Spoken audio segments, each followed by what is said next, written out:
Bills win 24-21. I want to start it off first with just getting into what my favorite part of the whole game was, besides Ramsey not being able to speak too much after the game. I want to give a game ball out early, and I want to get that game ball out to my man Shaq Lawson. Shaq, you did a great job out there. You lost a fair one. You did. You lost a fair one, but it's okay. The relentlessness that you showed in the tunnel and trying to get to Fornette, that was great. That was great. Use the locker room. It's your stadium. You know it better than anybody. You know what I'm saying? Use it to your advantage. You know you both got to go through the same tunnel. So good job on that. He definitely got at you, but it's all good though. I like if we look at that as like a hockey type of thing. It's like for my hockey people out there or whatever. It's like your fifth defenseman taking out the first line center for the other team in a fight. Both getting ejected. We didn't lose much with Shaq. I mean, actually, Shaq didn't even start the game, and Trent Murphy started the game. So it is what it is. Fornette, they was within the 5. It was like on the 1 actually. Before Fornette got taken out the game, after I figured out that they were going to side with the offense on that catch and it wasn't going to be an interception, which that's what they do. I figured to myself, I said, you know what? It don't matter. The inevitable is still coming. They're going to give the ball to Fornette and he's going to score. The melee breaks out, whatever. You know, you see Fornette get his face mask right and then start swinging off. And, you know, like I said, my man lost a fair one, but at the end of the day, he won. He won. He helped out the team. And for that, Shaq Lawson, you get the game ball. Good looks, man. Appreciate you, bro. Because they didn't even score. They didn't even get the field goal after all of that stuff happened. We had the momentum. I think a fan even jawed Fornette walking out. You know, they're not going to show that on TV, but that happened. Shouts out to the Bills Mafia. But, yeah, it was a good game, man. We had we blew the Jets out. It was the Jets, though, so I ain't looked too much into it. It was a morale victory for me. It's just like, hey, it's all good. Went to the bye week. We came out. This is the team that shouldn't even beat us in the playoffs. This is the team where we flew all of the Bills Mafia, except for those who couldn't make it, down to Jacksonville, and it looked like a Bills home game, basically. And we still lost with a quarterback that only threw 88 yards and ran for like 88. So this time it was personal, and we made it happen. Again, shouts out to my man Shaq. I ain't going to spend too much time on that, but damn, that was the best part of the game for me. Just going over some of the stats, though. Josh Allen, 8-19, 160.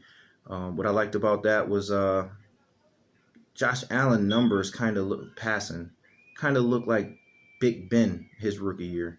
If y'all go back and look up, who really wants to look that up?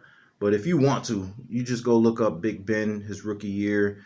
Look at how his passing yards. Look at his attempts. It was things of that nature, man. $160, 8.4 yards average. Whatever. 1 touchdown for Josh. It looks good. What I like that Dable did was that he didn't ask Josh Allen to go too hard. He didn't ask Josh Allen to do anything extra. Everything Josh did out there today, he was comfortable with. I mean, even the RPOs. I mean, Josh led us in rushing, 13 carries for 99 yards. So, and Josh is fearless. I mean, he's not afraid to go head up with a linebacker, i.e. Miles Jack, or go over a linebacker's head. We go back to the beginning of the year, i.e. Barr from Minnesota. So I like that about Josh. I even like when he scored, he did his little, I liked it. That got me out my seat. It really did. I saw what he did with McCoy. That was cool and I respect that McCoy is doing that with him. But I liked it the little because he just ran through somebody on that. Actually, man, he was running over a few. I like Josh, man. Just hope he don't get hurt. But keep it up, man. It's a big dude. Will Barkley have got more yards passing? Possibly, but we had to go with Josh Allen starting this game. He needs as much reps as possible. As I was explaining to my dad, my brother earlier, man, when we was watching this game, over the summer, Peterman and A.J. McCarron, they split first team reps. So Josh Allen got to play with the scrubs, basically. Then it was that game against Cincinnati, preseason game number 3, where he did get starting reps or whatever, but he looked horrible. But yeah, man, this guy, and then he didn't even start the season, barely got any help. I'm not trying to make excuses, but at the end of the day, reps is what's needed. So yes, maybe Barkley could have did better, but maybe not. I mean, because I doubt Barkley would have ran that ball 13 times for the 99 yards. And that was, what was his average on that? He was averaging 4.7. 6 was his long, you know. So no. My bad. Whoa. We reading off Ivory numbers. My bad. Whoops. Yeah. Allen, 13 rushes for 99 yards. 7.6 was his average, and 45 was his long. I knew something. I knew he popped one of them joints. He was gone. And he got 1 rushing touchdown. So that's what's up. I respect that out the young kid. Let him keep going. Keep trucking, brother. Keep trucking, Brody. Keep trucking. Just as far as the support on the run game is concerned, you got Ivory, 3 carries, 14 yards, 4.7. 6 was his average. I don't know why we don't just get that man started, man. I don't know. Man, Ivory should have at least 10 carries a game. I'll live and die with whatever those 10 carries did. But let's not have him under 5. Come on, man. The man is he's a workhorse. Give him 10, at least. Respect that. McCoy has 17 carries, 46 yards, 2.7. Now, here's the thing with McCoy. This average, this 2.7 is extremely low. The line should be able to break him loose at least by accident. Even if you make a mistake and get him loose, like, he should be able to pop one. That's why I said what he did with the Jets was the Jets. This is the Jaguars, man. Albeit they was in the playoffs last year.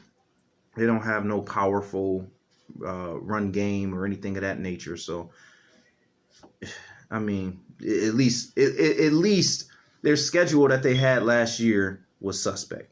You feel me? So now they're playing a real schedule. I'm not saying the Bills are a real team, but we just beat them. So any given Sunday. But yeah, man. I mean, they do have a run game. Give it up to Fornette, Carlos Hyde, Yeldon, whatever. But at the end of the day, I just feel like McCoy should be able to pop. He should be able to do some more things, man. We'll see. Now watch what happens. We're going to get to Miami. We're going to go down to Miami, and McCoy is going to look good. That's great. You know, it just would prove to me that our offensive line can't do nothing when it comes to a playoff caliber defense or run defense. Even the young boy McKenzie, he got a reverse 2 carries, 8 yards. I had a feeling he was going to pop it, man. I felt like I was watching Tyreek Hill on a Andy Reid motion handoff. But anyways, he popped his. He got his touchdown. That was like a 6-yard scamper. And I liked that. I like what McKenzie doing. I feel like McKenzie got a spot on this team unless we just go all out and get all-stars. And even then, it still should be a spot on this team. I haven't seen that type of speed on this team in a minute. Maybe Goodwin, Marquise. But yeah, whatever. Receiving sucked. I mean, let's keep in mind again, Josh only had 8. He only had 8 completions. With those 8 completions, 1 went to Benjamin for 32, which he shocked me. I was surprised he caught that ball. I saw it up there, and I said, who is it going to? And then when I saw it drop, I said, oh, that's Benjamin. And I think, didn't he almost drop it? Whatever. I think he almost dropped that, but, you know, Benjamin, try to just pad your stats, you know, try to help your situation out next year when you hit free agency, because we won't re-sign you. It'd be off with McDermott's head if we re-sign Calvin Benjamin. Give up that number 13, bro. You're making it look bad. My man, why so serious? Stevie Johnson had that joint looking spectacular, straight up. I was excited about, looking forward to seeing Kroom. We didn't get the ball, though. He got that ball like 2 times for 16 yards. Next thing you know, next week against a super easy team, Clay's probably going to come back and have 3 catches. You know, whatever. I don't know. We don't really seem to be passing to the tight ends all like that. His long was 11 though, so when he did catch that, that was solid. The other catch went for 5 yards. After that, we got Reuben Foster. And now those real Bills Mafia fans who followed the Bills from the summertime, who was watching everything, let me just explain to those who might not know. Reuben, first of all, Brian Dable, offensive coach at Alabama, okay? Now, when he got up here, he told the boys, he told the coaching staff, hey, yo, Sean, listen, this kid down here, man, named Reuben Foster. I've been working with him for the last couple of years. He's solid. He's solid. We can get him in training camp, give him a chance, see if he make the team. It is what it is. He might actually make the team. I know the kid personally. I mean, again, I was the offensive coordinator down at Alabama. So what Sean and Brandon Beane do, they let the draft go through. The dude didn't even get drafted. So, you know, whatever. He didn't get drafted, but the Bills was the only team that called him. So the Bills called him. He go through training camp, showing signs, showing flashes. He got put on the practice squad. You know, he was placed on the practice squad. Then he got called up maybe a few weeks ago, and where he made the best of his opportunity. I forgot the numbers, but I think he had over a ball in that game against the Jets 2 weeks ago. Fast forward to this game. Oh, P.S. The man was the fastest at camp. If McKenzie was there, I don't know if that'd be still the case, but he was the fastest receiver that we had at camp. So we fast forward to this Sunday, 75-yard bomb. Straight up, he blew the top off the defense, and Josh delivered the ball. Josh is 6'5". When he threw that ball, I didn't even see him no more. That's how the pocket collapsed. I just saw his arm, and the ball got delivered. You know what I'm saying? So, again, shouts out to Josh Allen, the kid will stand in there and deliver the ball. But Reuben Foster, I think we got something there. Ain't no telling what we can do with him next year. I think Reuben now knows I can compete in the NFL. I can catch balls in the NFL. So loving that. That's solid. That's solid. Now we still need to go ahead this offseason and add to the receiving core, but Reuben Foster is definitely on the team. But yeah, Reuben, 2 catches, 94 yards, 47-yard average, long of a 75, and a touchdown. That looks great. Who else did we have? McCoy caught 1 for 7, and that was that for him. And you know what? It's another thing is those of you who might not know that Devontae, whatever his name is, I'm getting mixed up with the dude from Green Bay now, but Thompson was on this team before, and he balled out the preseason that he was here.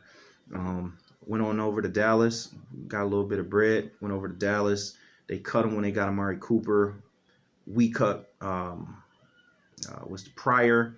We let Pryor go. Who knows what the situation was in there? Probably was a cancer to the team behind closed doors. But then we bring this dude back, and he had an opportunity. I don't know. It might have been like a 30, 40-yard catch, possibly. And he got hit. I can't even say he got smacked. It wasn't even a hard hit, man. I mean, it's easy for me to say from here, sitting at the crib. But I feel like for an NFL receiver, that catch should have been made. He should have held it. Trying to see some improvement out of him, man. He got to earn Josh Allen's trust. And on that play, he was open. Allen put it only where it should have been placed, right where he could grab it, you know. So just keep a lookout for Thompson, man. I expect him to actually get a little better. Church did put a shoulder pad into him, but still feel like he should have caught that ball, man. Yeah, so let's move it on to the defense. The defense was looking solid. I mean, not really. Let me not lie to you. We family, right? Bills. Hey, listen. It's Bills Talk 716. We're gonna keep it a buck. We family, right? We family? Okay, so the Bills' run defense looked bad when Fornette was in the game. Everything was right up the gut. Up the gut. I mean, some of them holes you could have put a 18-wheeler could have drove through there. I mean, it was real. You know what I'm saying? So, I don't know why, because I know that we improved that defense. I started paying attention to the D-line. I was watching Star Lotulelei out there, who I have to name him freaking Iceman. I don't know why that beard and his hair, everything just looked crazy on this dude. he had a couple solid plays where I pointed out when I was watching the game with who I was watching the game with that some of that stuff that he just did ain't gonna get noticed. It's not gonna get any recognition. Guess what, Star? Here on Bills Talk 716, it will get recognition. Good job on plugging the gaps. Good job on shedding the blocks and allowing Edmonds to get in for a couple plays.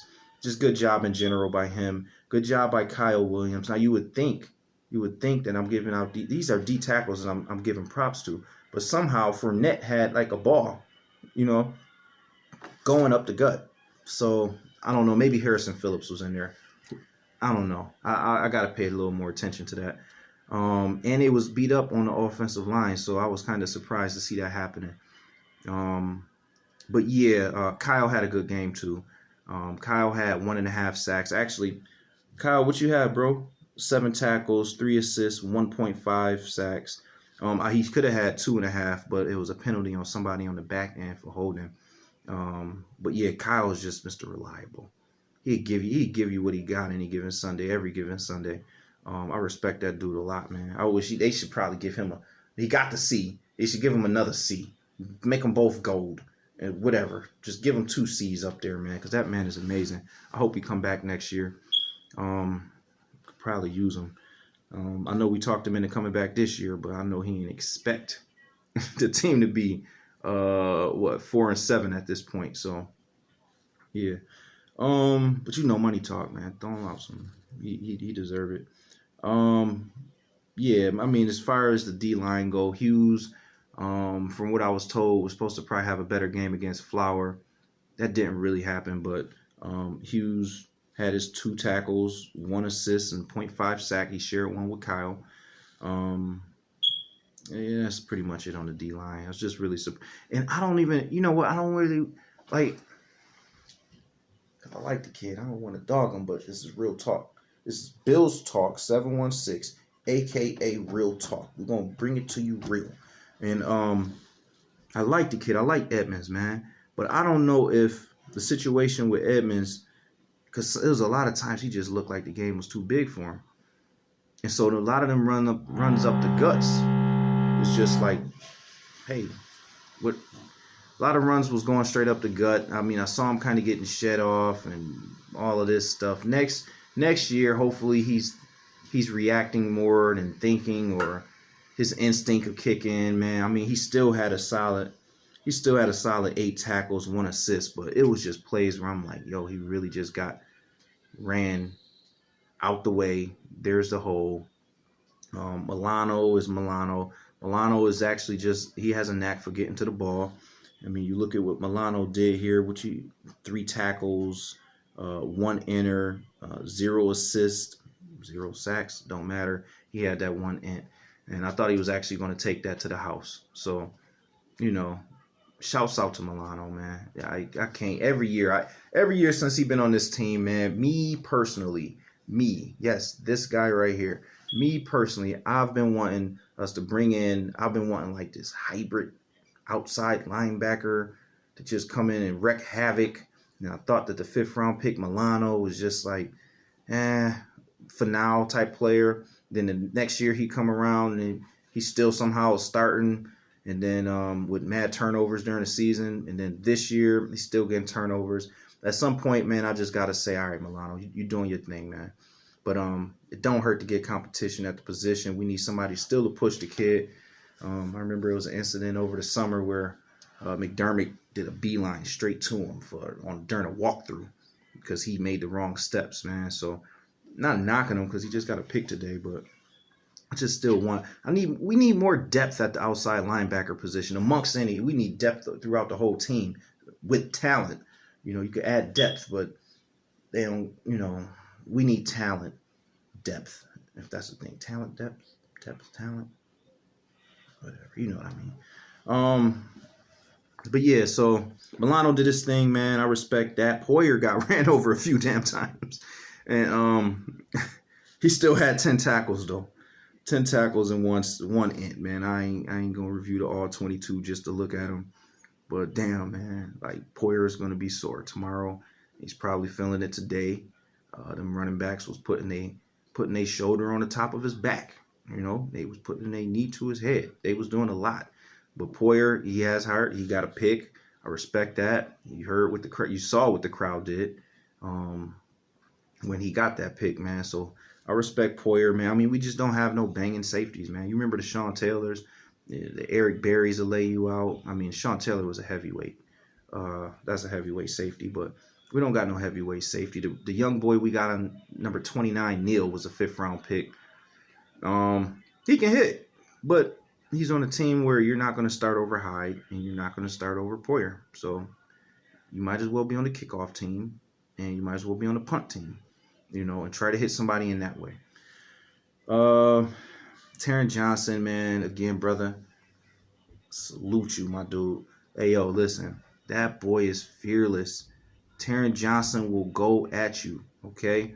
Now, just like, man, he was dealing with that nagging shoulder injury for trying to lay somebody out. Every game, the man is trying to lay somebody out. Every single game, man. And shouts out to Bean and his scouting department for even finding that dude. Because I think during the combine, he was the one that got hit with the ball, you know, in the head, you know. But still, all in all, he's a football player. He's going to be our slot corner next year. There was one play where somebody, man, I just remember they was running at the boy, and he ain't had to hit him as hard as he did. He could have just went in with the soft, boom. He could have went in with something like that, but he didn't. He went in head first with his shoulder and got sent to the ground. He did. He got sent to the ground. 3 yards later, he was reaching up, asking for help. He was looking like he was staggering. You know, his hands was not there to really reach, but they helped him up, and then they had to hold him up because the man was staggering. His bell got rung. And you know what, man, I say all that to say, like I said, he could have went for that soft tackle and just got credit for it, but he was trying to lay dude out. And I just like the fact that every Sunday, man, I can count on 24 to bring it. He did get a holding penalty at one point. He learning, man. You know what I'm saying? He learning. Just like Edmonds. Edmonds is learning. Edmonds is not going to be really good until next year, maybe the year after. Hopefully it's next year. Sometimes, man, I'll just be looking at Edmonds, not to get off Johnson, but I got to speak on it, man. Sometimes I'll be looking at Edmonds and I'll be thinking to myself, he's just like a big, big kid. And sometimes how his body be flying around and how you miss a tackle. You know, he'd get there maybe a second too late and how he dove and not hit nobody and just roll out of bounds. I'll just be looking at that. Or I might look at the number 75 Flower, came around off the left side and Edmonds was running away. And then when Edmonds figured out, not running away from 75, but just not thinking his assignment, he was off. But 75 is coming in, and Edmonds is running. And when Edmonds realized that the play is actually coming to the middle and tried to turn back, it's over. You got flushed out. You flushed out the play. You know what I mean? So it's little stuff like that, man. Like I said, man, some people you got some fans that'll look at statistics and be like, yo, 8 tackles from our middle linebacker, 1 assist. Yo, he good. Bro, but it's some stuff that's not, that if you ain't really got the football eye, look, the eye in the sky never lie, man. And if you don't got that football eye to see what's going on for real, you might miss that play. You know what I mean? I rewinded it 2 times just to show the people in the room what was going on, what I saw. But yeah, shouts out to him. He'll be good next year. I'm glad he's getting reps right now. All of these reps actually matter. You know, and he made some solid tackles too. So, you know, shouts out to the young boy. Yeah, man, and that's what I saw as far as with the defense, man. As far as the defense is concerned, something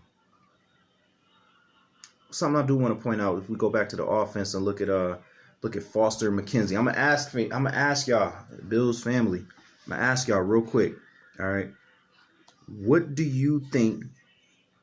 What is similar when it comes to Reuben Foster and the boy McKenzie, who was, I think they said he was a 5th-round pick from Denver last year, 2017. Anyway, he on our team. What do y'all think the difference is? Go ahead, I'll let you chime in. Speed. Something the Bills don't have. So when you look at who scored touchdowns today, besides our 1st-round pick in Josh Allen, I mean, you look at a quick reverse that the boy McKenzie popped going to the right side of the field. That's speed. We don't normally have that on this team. Then you look at that 75-yarder that Foster snatched out the air. He didn't just catch that. He actually snatched it. And they'll be playing it all throughout the week. You'll see it. And just remember, I said he snatched it, if you didn't already say so.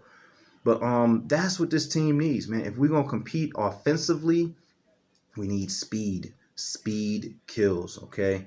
And that is what we really needed, man. I mean, like I said, Josh scored a touchdown in the air and on the ground. But when you look at as far as receiving is concerned, Foster scored the only receiving touchdown. And then you look at the other rushing touchdown went to McKenzie. So shouts out to Dable for using his head. He had an extra week to think about it, you know, and please keep getting that kid involved. And to be honest with you, McKenzie might mess around and push Ray off the team next year. I'll just put that out there. I like Ray, but what has he done? This is a what have you? Remember the song? What have you done for me lately? Do do do do. Yeah. Ooh, yeah. Anyways, I don't know, man. Ray got competition, man, and I don't even know if he's active for this game or not, man. Yeah. What else we got to talk about, man? Yeah. Just everything has already been touched on, man. We won the game. Won the game, man. I'm happy about it. Moved to 4-7. Now, I want y'all, again, feel free to comment. You know, this is Bills Talk 716. You can find us on the book at Bills Talk 716. You can find us on YouTube at Bills Talk 716. Please feel free to drop a comment, man. I'll get back to you, man. I love the conversation about the Bills. You know what I'm saying? It is what it is. But let me ask you, what type of fan are you? Okay, this is the real question that I got for you, and I'm gonna wrap it up. But what kind of fan are you? Are you the Bills fan where you want the Bills to lose the rest of the game so we can get a real good draft pick? Like, I'm talking top 5. I mean, you know, the Raiders and the Cardinals is up there right now. Even the Colts, I think, and the Giants. You know what I'm saying? Do you want us to lose out all of these games? I want to really get your perspective. Should we lose the rest of the games, tank? I mean, it's hard to tank when you suck, but we've been looking pretty good lately, so now I don't know. But it's just how it is in Buffalo, man. It's just confusing. But do you want to lose? Do you want the draft pick? Do you value the draft pick picking at the top of each round? Or do you want them to win out? I mean, they showed the in the hunt picture. We're not getting in the playoffs. They didn't even have to show us that for us to realize that. But yeah, once you get around 6 losses, it's like you're in the hunt. But when you have 7, it's like you're not in the hunt no more. You need crazy stuff to happen. All AFC teams must lose the rest of their games, even if they're playing an AFC team. So, like, if we win them out, man, we might be picking in the top 10. But if we don't, we might be picking in the top 5. How do you feel about that, man? Please make sure you hit me up, man. I'd like to conversate about it. You know, me personally, like, I want them to pick in the top 5, bro. Like, I want them to pick in the top 5. Now, do I want them to go out losing real bad so I have to sit with this all summer and think like, oh my God, the Bills, man, what we gonna do? What we gonna grab? Blah blah blah. No, I mean, I want them to at least show some type of fight. But like, let's not play ourselves out of the top 10. Let's not do that. You know, that's all I'm saying, man. We might need to get a tackle. I don't want to get a tackle, but you and I both know we need a tackle. We need some type of lineman, man. Whether the guard, tackle, whatever. I try to keep my eye on Wyatt Teller, too. See what he was doing. He looked decent. I mean, not spectacular. But yeah, let me know that, man. Again, this is Bills Talk 716. Facebook, you can find us, Bills Talk 716. You can hit us at Bills Talk 716 at Gmail. Or you could just respond, hop on a comment, man, and say what up. It is what it is, man. Shouts out to my man Shaq Lawson again. He lost a fair one. Yo, Shaq, I did post. I went to Bills Mafia and posted it. But like, yo, bruh, I was in the parking lot waiting to see Fornette, man. I just need you to point out which one he was. I was near the bus and all that. Yo, word up, man. Anyways, Bills Talk 716, man. I hope y'all enjoyed the game. Guess who's Bazak? It's not Beanie Seeger, J-Hove. Holla at me, man. Holla at me, man. It's real talk. Bills Talk 716. Later.